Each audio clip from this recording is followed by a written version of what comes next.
Hey, our podcast guest today is Motiul Islam, all the way from London, a veteran property investor with more than 20 years of experience doing lots of different types of strategies, especially the creative stuff where you pick up properties for free, and a strategy I absolutely love.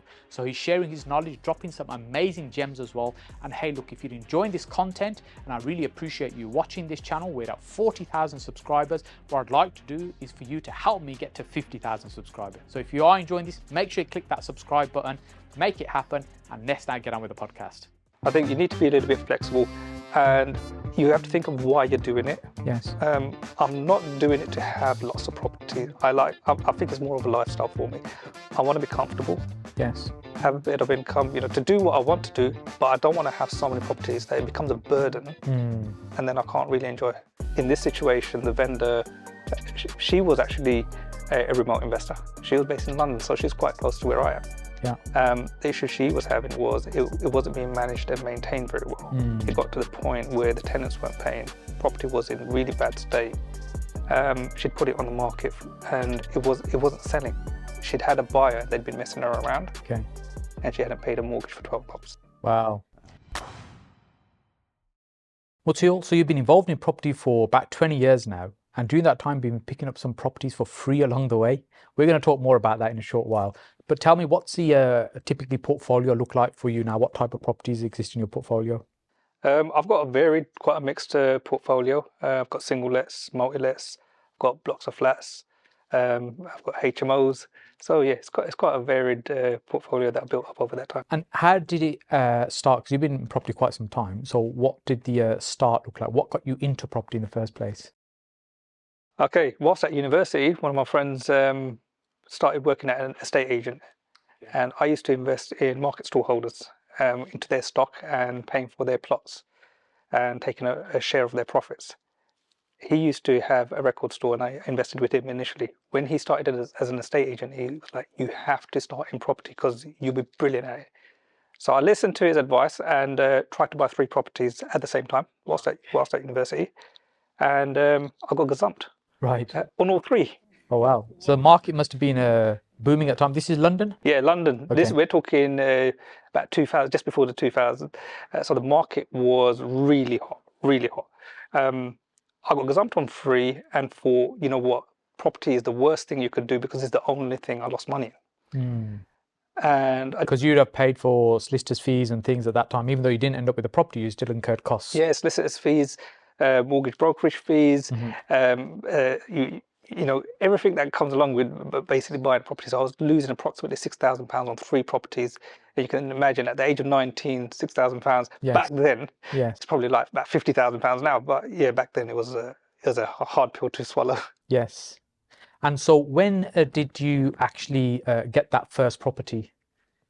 Was it still at university then? Or? No, it wasn't at university. So what happened was, after those 3 properties where I got gazumped, I watched the market, but I decided I'm going to be watching it rather than me actually going in and buying properties immediately. And within 3 years, the property market had doubled.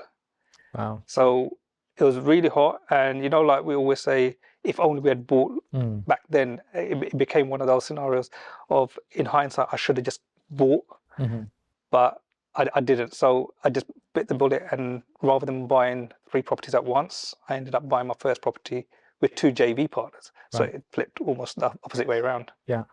And so JV partners, what was the roles for the different JV partners? Who did what? It was family members. So I had my brother-in-law and his brother. That's who I first started joint venturing with. Roles, we hadn't defined any roles. It was more along the lines of, the property market is skyrocketing and we have to get on board. And we had the same vision. Look, we need to jump on board. And that's why we kind of decided we would joint venture. So was that a case of everybody did everything, or was it a case of, right, we'll all chip in financially, you chip in, but you got to do all the work? It was more along the lines of, let's do it and find out who does what. Okay. Yes, financially we went 3 ways, and then I think joint venture now is very different for me, and I learned from those joint ventures, because you don't really know what people's capabilities are. Because if somebody's done a business, you think they're a business person, but that doesn't necessarily translate to they're going to be good in property. Yes, yes. And I guess that's the thing with joint ventures. I find that people don't always think about them as a business. That's essentially what you're doing. You're entering into business relationship and an arrangement. So it is thinking about how would you do that if it wasn't property? Would you go into that relationship with that person? Would you work with them? What would you expect them to do? What would you do? Yeah. Another thing I would say is family is difficult to do joint ventures with. Yeah, it can have its challenges. Yes, definitely. So how did it then transition for you? Was it a kind of slow start or did it start moving quite quickly for you?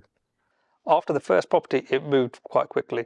So the first property, so I'd done something which most people wouldn't start with. We bought a large property and converted it into flats. Right. So that was the first project. That was the first project. So we converted a large corner property into flats, and we made one of them into a HMO, one of the flats into a HMO.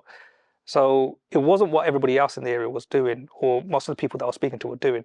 And once we'd done it, a lot of people were like, "Oh, how did you do that? Oh, you're doing really well. It's really interesting what you've done," and they wanted to know more. Interesting. And then the other deals that you went on to do, were they kind of following the same process or? Yes. That literally became my cookie cutter model. Okay. That's what I started with, buying large properties, Yeah. converting them into flats, and then making one into a HMO.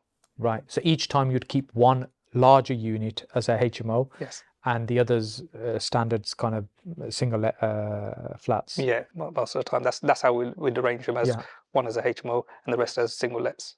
Okay.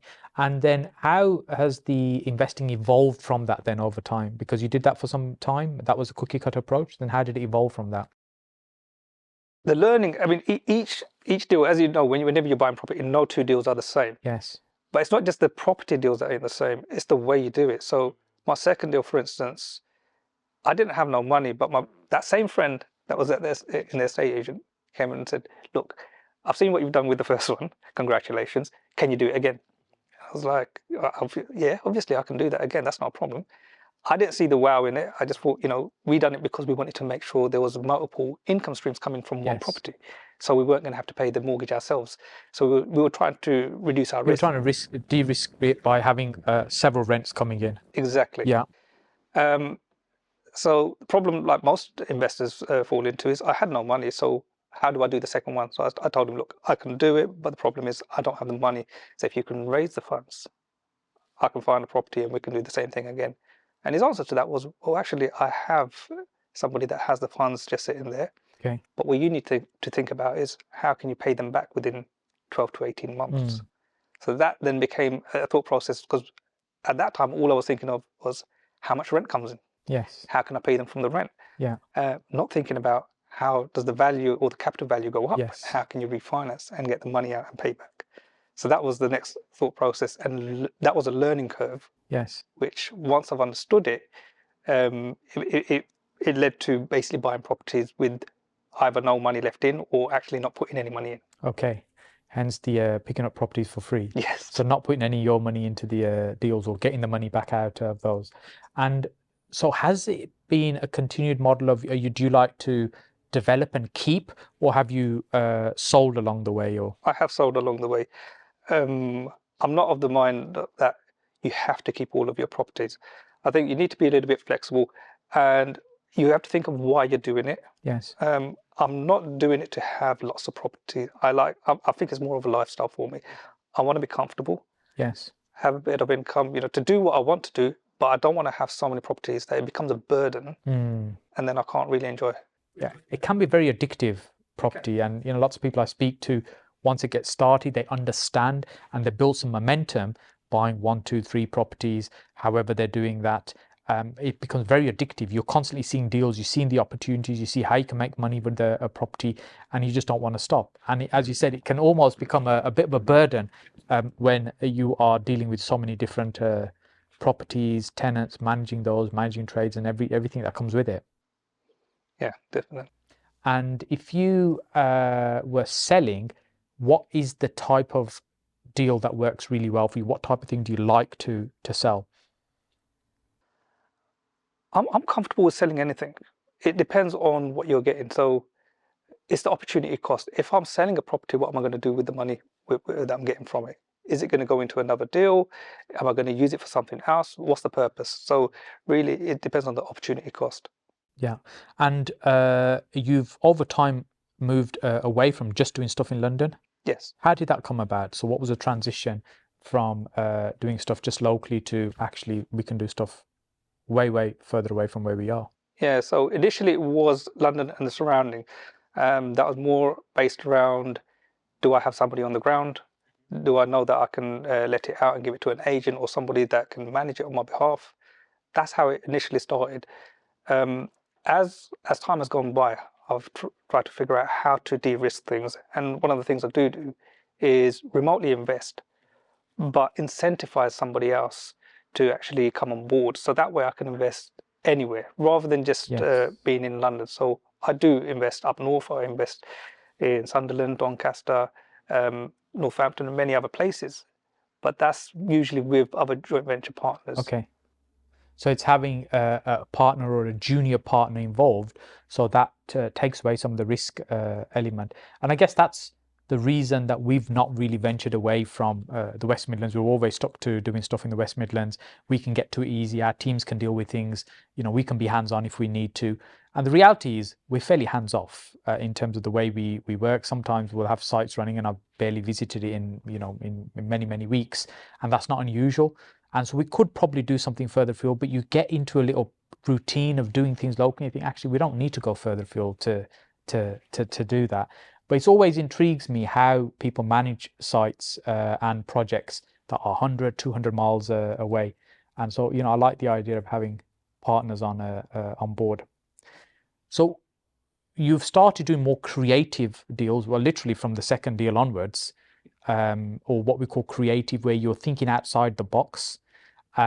So give me an example or talk me through something you've done recently that's structured in a kind of more creative type of deal. Okay. So I've recently acquired, I won't say purchase because I've done a lease option on an 11-bed HMO. Okay. So just maybe explain that for someone listening or watching who doesn't quite understand what you mean by the lease option. Okay. So rather than purchasing the property, I've paid an option fee. So I've got the right to purchase the property within a certain amount of time. So on this one, it's 7 years. And during that period, I'm leasing the property. So I'm paying them a rent during that period. So that's the lease and the option put together. Okay. Yeah, so it's two parts. So what I've done on this one is I've taken a lease option for a 7-year period, paying the landlord a £1,500 rent. Okay. And agreed to purchase the property at any time within that 7-year period for £370,000. Now, what I've done is offered it to somebody else for £450,000. Okay. And they have the option to purchase at £450,000 at any time within 3 years. Right. But their rent is also £2,200 per month. So where I would have had to go and manage the property, maintain it, find tenants, and look after the tenants, the rent roll, etc., I now no longer have to do any of that. I'm still getting the £700 profit per month. Yes. And when the incoming investor buys it, I've got the uplift from 370 to 450. Okay. So you've agreed the right to buy it and you're paying the rent, but then now you've done a similar arrangement with somebody else at higher amount, so you're still making money in the middle. And we were talking before off camera, that seems to be a way you like to do these deals, where you're the arbitrage in the middle, making the money on that gap. Yes. I think there's, a lot of people might have heard of tenant buyers.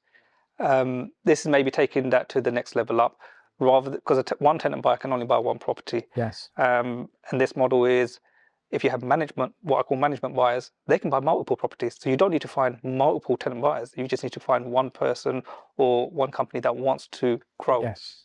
Yeah. And if they didn't purchase in 3 years, or they didn't want to continue the arrangement, you haven't lost anything. You've made money during the time they've paid you an additional rent anyway. Yes. And with something like that, did they need to pay you to get into the deal? Yes. So their option fee was £22,750. Okay. I paid £1 for mine. Okay. So there was a nice margin in that. So yeah, on day one. So again, I didn't pay really. Okay, I did pay solicitors' fees, but that came out at that £22,750. So on day one, I had no money in the deal. Yeah. And on an ongoing basis, I get a monthly rental income. Now, somebody watching or listening right now might be wondering, I understand that makes sense, what you've just explained, but how on earth did you get the deal in the first place at a rate that's still attractive for somebody to want to pay more than what you've paid for it? So was it below market rent that you're paying? Was it below market value, the purchase price, or and what were the circumstances that led to that? I guess because that's the thing that many people struggle with. They don't understand, why would somebody do that kind of deal with you? Okay, I think when it comes to lease options, that is where most people do struggle. A lot of people try to impose the lease option on a deal and make a lease option deal, not understanding it's not the way to do it. The way to do it is find somebody that has an issue or a problem that needs resolving, Yeah. and use the lease option as long as it is the tool that will fix the problem to solve it. Yes. Now, in this situation, the vendor, she was actually a remote investor. She was based in London, so she's quite close to where I am. Yeah. The issue she was having was it wasn't being managed and maintained very well. It got to the point where the tenants weren't paying. The property was in really bad state. She'd put it on the market and it wasn't selling. She'd had a buyer and they'd been messing her around. Okay. And she hadn't paid a mortgage for 12 months. Wow. Yeah, so she was. So there's risk at her getting repossessed, probably. She was in a position that she was just about to get repossessed. She'd had other people approach her with a lease option, but she didn't take it. When I initially approached her and offered the lease option, she didn't take it. But what she did do was 2 months later, she contacted me and said, "Look, of all the people that I've spoken to, you seem like the most, the guy that knows the most about lease options, understands how to do it, and I trust you the most." This is the other thing. It was based on trust. So we had another discussion, and rather than offering the 350, which I had previously offered her, I asked her what was all of her outstanding debts, found out what her problems were, and offered 370 instead, because she did have £20,000 of personal debt that she needed to get solved. Yes, and even though she doesn't get that money immediately, she's got the certainty of this will happen at some point in the future, and because you've got a right to buy, you're not obligated to buy, so you could actually, in theory, hand the property back to her. And sometimes I get that question to me, well, what actually, if you just hand the property back to them, that's not what they were expecting. And I tend to say, well, you have to be transparent with the seller. If your intention is that you might hand it back, then you've got to give some reasons why might that be the case. So, for example, if you did, in 7 years, it's probably going to be worth more than it currently is. It's probably going to be in better condition than it currently is. It's probably going to be run better than it currently is. So they're actually only better off by you handing it back. But you're unlikely to hand it back because you'll be making money from it anyway.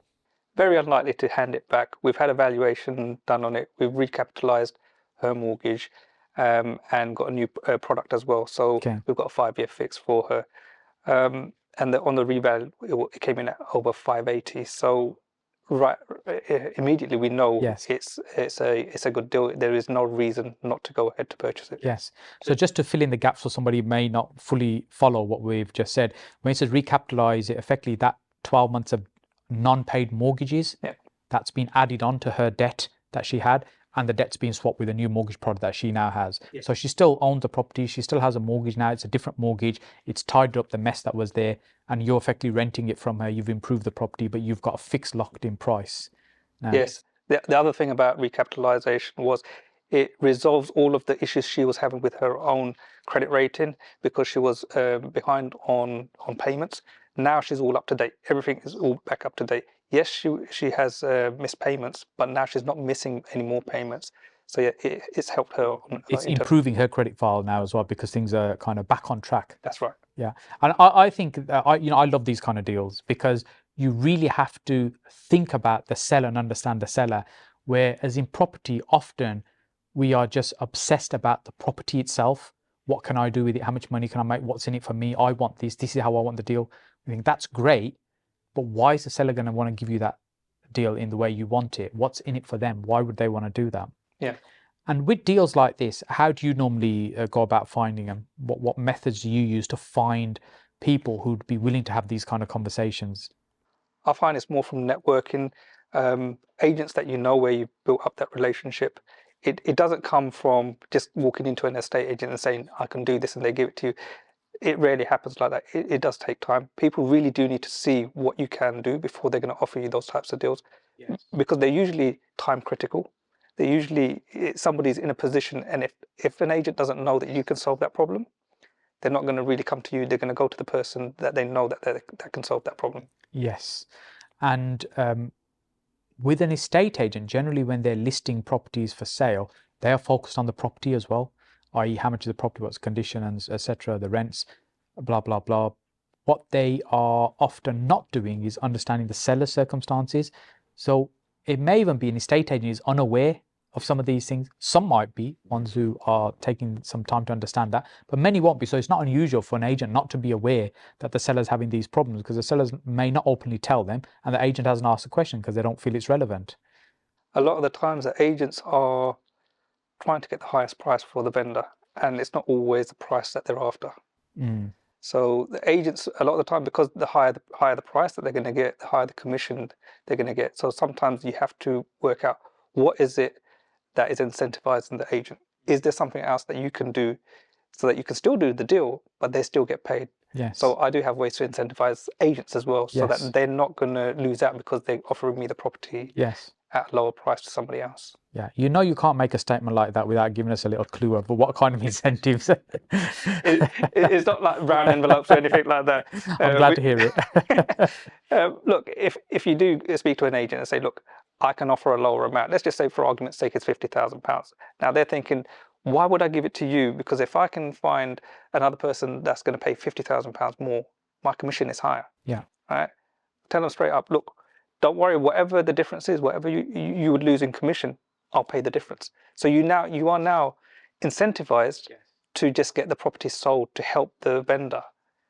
And I might be the best option rather than the person paying the highest price. Yes, because often the highest price isn't the best solution. Like you see this sometimes in best and final offers, where people think, I just need to make the highest offer. And actually what we're looking for, or people might be looking for, the agents might be particularly looking for, is not necessarily who's offered the most money, but who's in the best position that will help them. And in here, in the same way, what we're looking at, not necessarily who's paying the most amount of money, but who's going to be able to deliver on what the seller needs right now. Exactly. Yeah. And you touched on another one of my favorite subjects, networking. Yes. So how did you get involved in networking and property networking? I've known that networking is a key element in property investing. Now, I'm an introvert, right? I never ever found it easy to network. I actually find it very difficult to network. So naturally, I decided to open up a networking. Best way to get over your fears. Yeah. So I think it has definitely helped me a lot in that side of things, actually networking. But everything is to do with your network, really. Right? If you're going to find deals, or you're going to try and find somebody that can help you with the deal, whether it be finance or whether it be trades, yes, it is your network. Now, the smaller your network, the less people you're going to have are going to be able to help you. The bigger your network and the more reach you have, and the more specialists you have within your network, the more you can actually do. Yes. Yeah, and you know, there's a phrase we used to say a lot. It's not you know what you know, it's who you know, and essentially it's a case of how well connected are you, your network. And I think one of the things that's changed more recently is not even who you know, is who knows you. Yes. And when you are visible in terms of you're actively networking, you're running a networking event, you're hosting these kind of events, more and more people know of you, and it becomes easier to do deals. And ultimately, people do business with people they know, like, and trust. That's right. And what you're able to do is build some of that, make it much easier. If you go knock on a new estate agent's door you've never met before, but they already have heard of you and know of you, it's all going to make that relationship much, much easier. Definitely. It's like marketing. If people don't know you're there, they don't know what you do, they're never going to reach out to you. Yes. So in terms of your networking event that you've run in Stratford. Yes, Stratford, London. And it's grown really successfully over the last few years, and certainly one of the most well-attended ones in the country. And there's not many that probably even achieve 100 plus attendees in the country. How do you think, or what have you done differently? Do you think that's enabled that to grow in that way? Essentially, I'm asking, why are you so special? Look, I think we started at a difficult time. We started when lockdown started. Our very first event was on the day we got told we're going into lockdown. So probably not the best of times to start. We've had it difficult, and I think that's actually been beneficial to us, because we've had to try harder.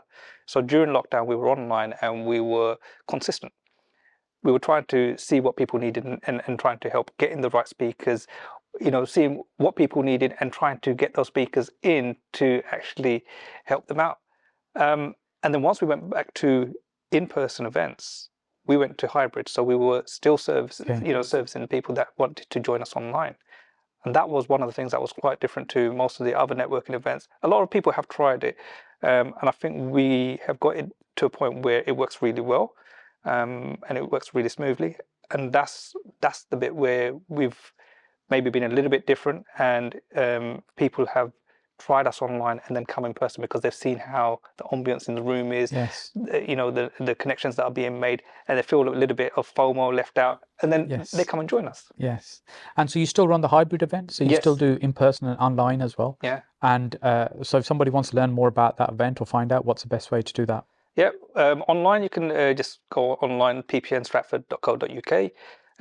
Also on Progressive's website, it'll be there as well, but ppnstratford.co.uk is the best place. Excellent. And so that's a progressive property franchise networking event, as it were. That's right. And you effectively get to run it your way, how you want it. Essentially, it's your event. And what do you think it is that people come to networking events for? What do you think they come looking for? A mix. Well, we try to provide education, entertainment. Yeah, people want to get trades. There's many different reasons why people go to networking, but the main two things is education and entertainment. Yes, and I think it's a nice community as well, because when you can get to meet other people that are doing similar things to you, on the same journey as you, on the same path as you, as well, it's nice to be able to connect and learn from each other. That's what I've always enjoyed networking. And the type of people that would say attend your event, what do you find? Newbies, kind of some experience, or very experienced? We've got a very, very varied type of attendee list. So we've got people who have never invested in property, all the way to people that are doing multi-million-pound developments. And I pride myself on actually having that type of varied attendees, which is good, because we have people that are starting that need investment or need guidance, and then we have people that are looking for other people to invest in. A lot of networking events I've been to just have like one type, so maybe people that are starting and they don't have guidance, they don't have somebody that will be investing in them, and you need that variation. Yes, and if someone's thinking about getting started in property, there's going to be a lot of people that watch our content that might be brand new, interested in property, would like to get started.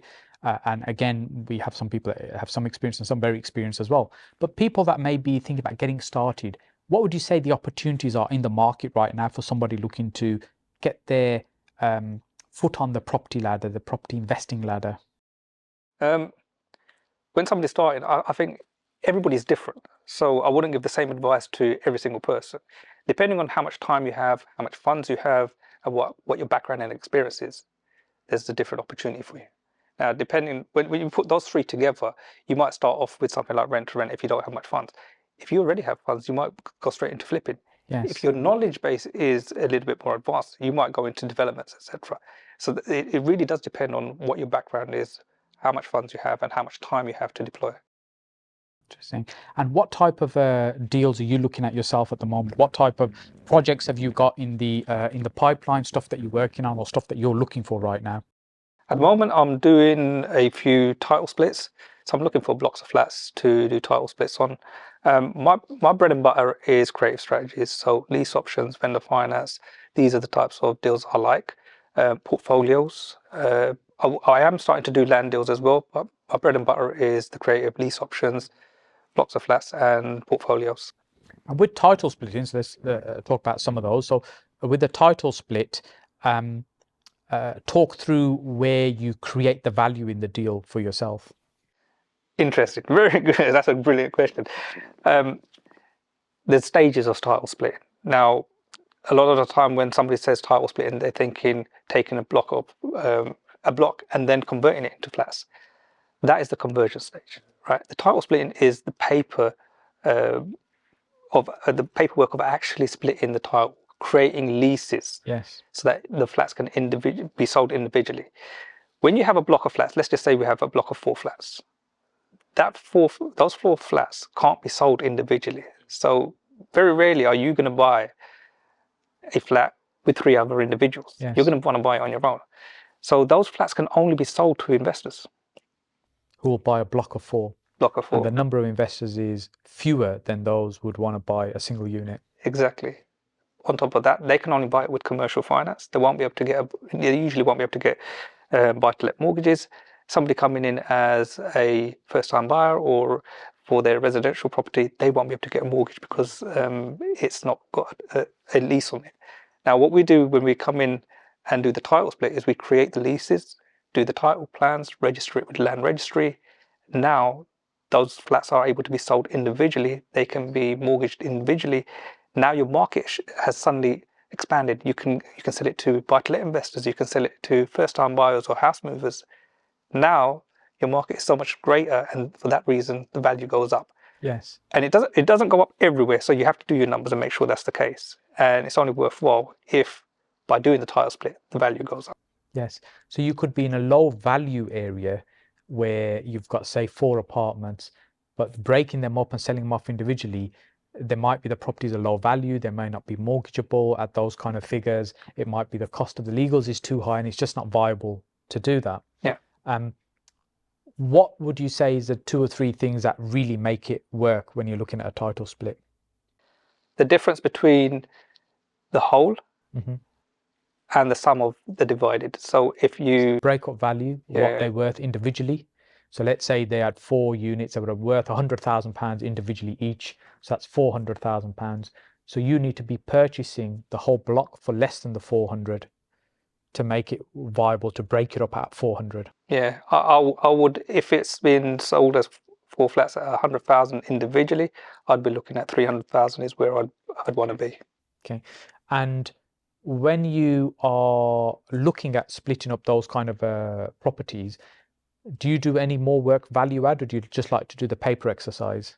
Oh, I do. So I have 3 stages of making money. One is, so I have 3 stages when I do any type of investment. The first stage being the creative acquisition stage. So that might be anything to do with the finances, etc. That would be a lease option or a vendor finance. And vendor finance is when the seller is effectively acting as your bank using the seller's money. That's right. Second stage is where you might be doing a title split, but you could also do many other things like a conversion. So on some of the flats or some of the title splits we were doing, the flats are being converted from 1 bed to 2 beds. Okay. So we're not only just adding value by doing the title split, we're also adding value to the flats. So taking by it from improving each individual unit. Yeah, so taking it from the valuation of a 1 bed to a 2 bed. So now we've increased the value even more. And there's multiple ways to add value, and these are the things we always look at. Yes. And the other thing you mentioned, one of the other things you mentioned is looking at land at the moment. And what type of land are you interested in? What type of value add are you exploring? So I have some land that's going through planning at the moment for flats. We're looking for larger sites as well for development of 10 to 20 houses, Okay. Pubs where they can be demolished and rebuilt. Mm-hmm. Again, 10 to 20 houses, and even larger sites as well. So we're looking for anything that can be developed, mainly for residential. I do have one site which is industrial. This is the first time I'm doing that, but mainly it's the residential side of things that we're looking at. And with those type of sites, is the intention to build them out or sell them once you have the increase in the value after getting planning? All right, so initially we're going for planning gain. We know with some of them we may have to build them out, but our aim is to have multiple sites where we're getting planning and selling them on with planning gain. So effectively it's ready for a builder or developer to take on and just start building it out. Yeah. So you've done the paperwork bit. See, I like the idea of sitting at a desk and just doing all the paperwork stuff and making the money without physically going on site and picking up a single brick to do anything, whether it's planning gain or whether you're title splitting, because there's a lot of very smart and creative ways to make money from property. Not all of it involves a hard hat and being on site as well. I think it is down to understanding where the value add is and looking at what your skill set is. If your skill set is building, then I wouldn't say, stop doing that and start doing the title split. It really does depend what your skill set is. If your skill set is the paperwork side of things, then don't give that up and start picking up tools. Yes, absolutely. And how do you see planning in terms of where it's going? There's potential changes coming through, some PD rights changing as well. We've also maybe got, or very likely to have, a different person running the country early next year. We've got election later this year. How do you think all these things are going to impact? Are they going to be beneficial or challenging for the planning process? The planning process is a difficult one, I think, in this country. It's never simple. It's never simple. There are so many different restrictions and reasons why you can't get planning, and they made it so much harder to get planning. It's an opportunity. And I think because it's difficult, that's why the gain can be so significant. The increase in value can be so much once planning approval is being granted, because nobody's gone through that pain and difficulty to get that increase in value. Yeah, I think that's where the opportunity is. If you can see how, or if you know how to do it, that's where the opportunity is. And planning really is an area of law. And people don't think about it that way. It's not really, it's property. It's an area of law. It's understanding that. And it's not really black and white. It's understanding how it gets interpreted and what views are from local authorities and stuff as well. And sometimes, it can be a little bit hit and miss. But I agree, the opportunities can be phenomenal and very high.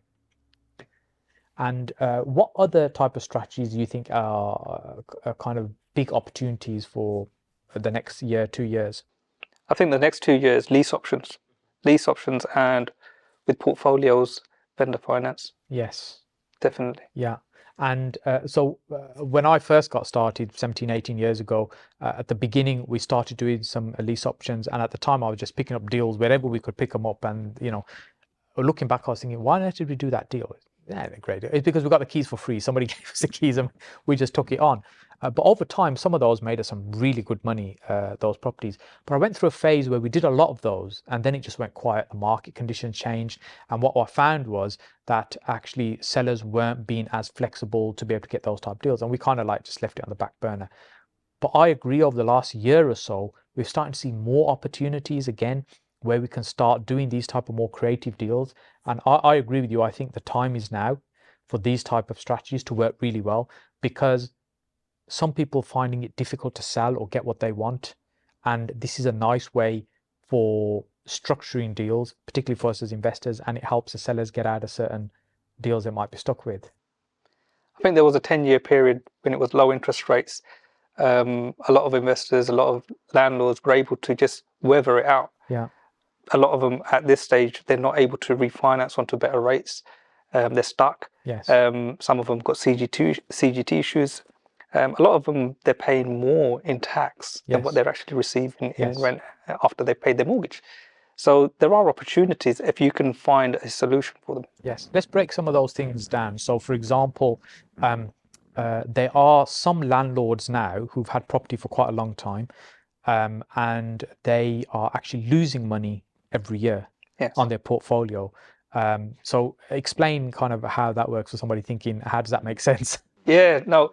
Well, since 2016, Section 24 has meant that landlords can't offset their mortgage interest as an expense. So somebody that might be, say for instance, if you've got property and you're paying £1,000 in interest on that property and you're receiving £2,000 in rent, normally what would be the case would be you'd offset that £1,000. So at the end of the year, you've only made £12,000.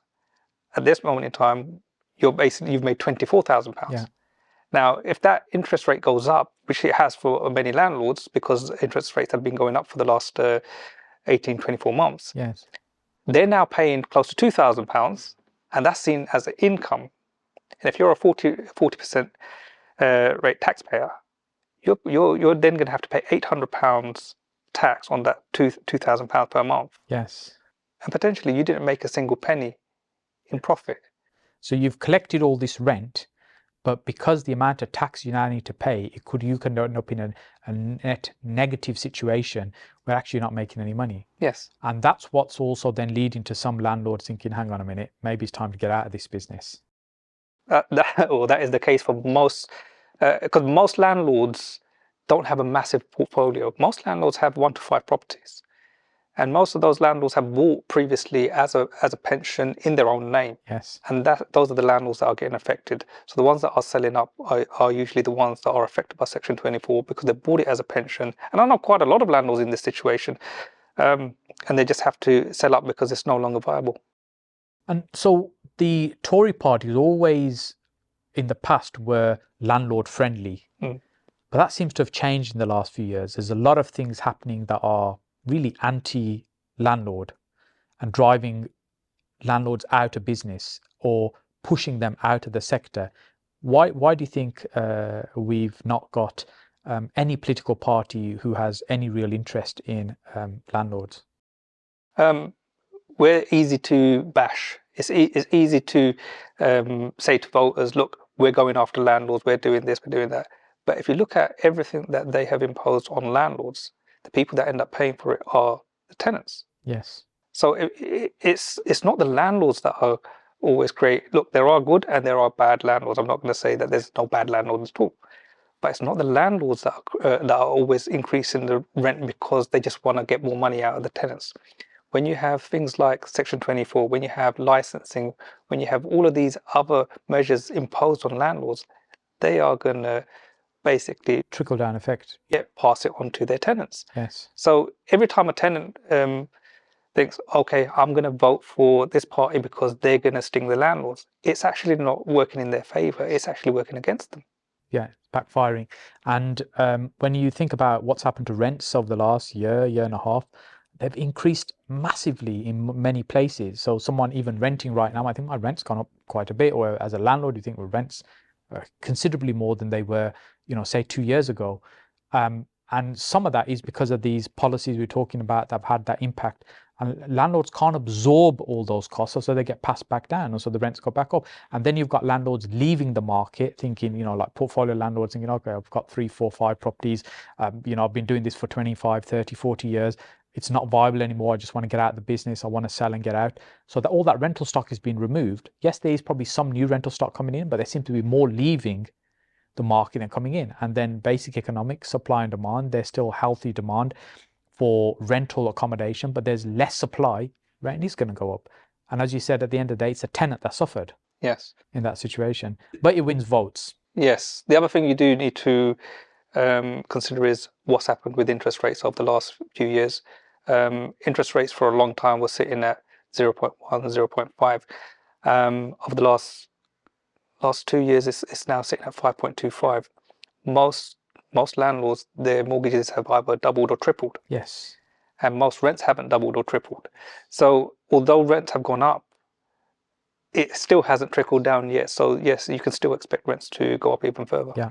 And there are probably still many landlords that are still on some fixed rates, on some low rates, but they can see the pain coming. Yes. They can see when their current mortgage product finishes the deal and they go on to the standard variable rate that's much, much higher than what they were on before.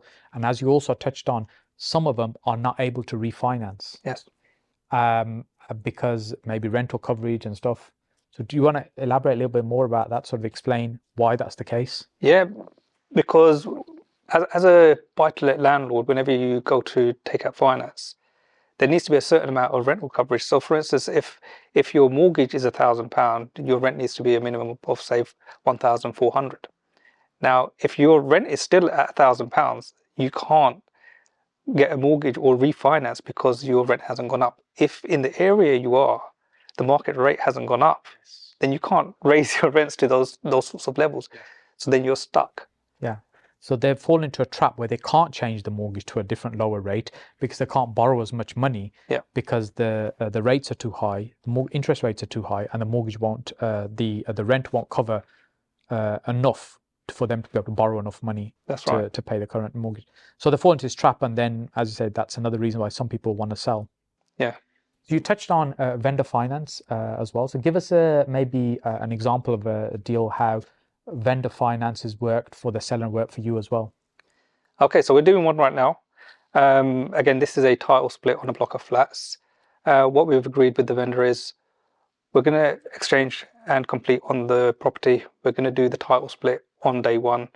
But once we do the title split, it takes time to register with land registry. So There's a few ways you can do it. If you have cash, brilliant, you can buy it for cash, or you can take out maybe something like a bridge. Bridges is quite expensive. So what we've agreed with the vendor is, look, we'll pay you what you are after. Between when we complete on the property and when the titles get registered with Land Registry, which at the moment is about 12 months, we'll pay you all of the rent that's coming in. Mm-hmm. So we'll continue to manage, maintain the property. Anything happens to the property, we'll deal with that. You'll get all of the rent, so you're not losing out in any way. And as soon as we've got the Land Registry, the titles registered at Land Registry, we'll refinance and pay you the amount that you wanted. So effectively, the seller is selling the property to you day one. You've taken that building and splitting into multiple units. So you, rather than buying one title, you are creating multiple titles at that same point. So each one of those units has a breakup value, like we talked about earlier on. But you can't borrow against that immediately because they're not registered yet. They're classed as new properties. So you're waiting for them to be registered Land Registry. And then at that point, you'll be able to remortgage those to raise enough finance to pay the seller. So during that time, the seller is effectively acting as a bank for you. That's right. Yes. I think another this is a smart way of doing it, and I love vendor finance. Whenever it's possible to do a deal like that, we'd jump on it and be all over it. And again, when someone's watching or viewing this, sometimes they struggle as to why somebody would do that. And so give us maybe a little bit more to understand why in this example, this makes sense for the seller. Yeah, so again, it's back to who can he market it to? Because he's got a block of flats which he owns. He owns it on one freehold. He can only offer it to investors. How many people are going to be interested in it? Those are some of the things that he's got in his mind. Number two, he doesn't live right next to the property. He's got a little bit of an issue when it comes to managing and maintaining the property. So we're immediately looking at what are the issues that he's having. How can we resolve that immediately? What are his pains? Yeah. So immediately we've said, look, we'll exchange and complete on the property. We'll manage and maintain it and still carry on giving you the rent. So you're not going to lose out in any way. The difference is if you have it managed by an agent, you're paying them a fee. Here, you're paying no fee.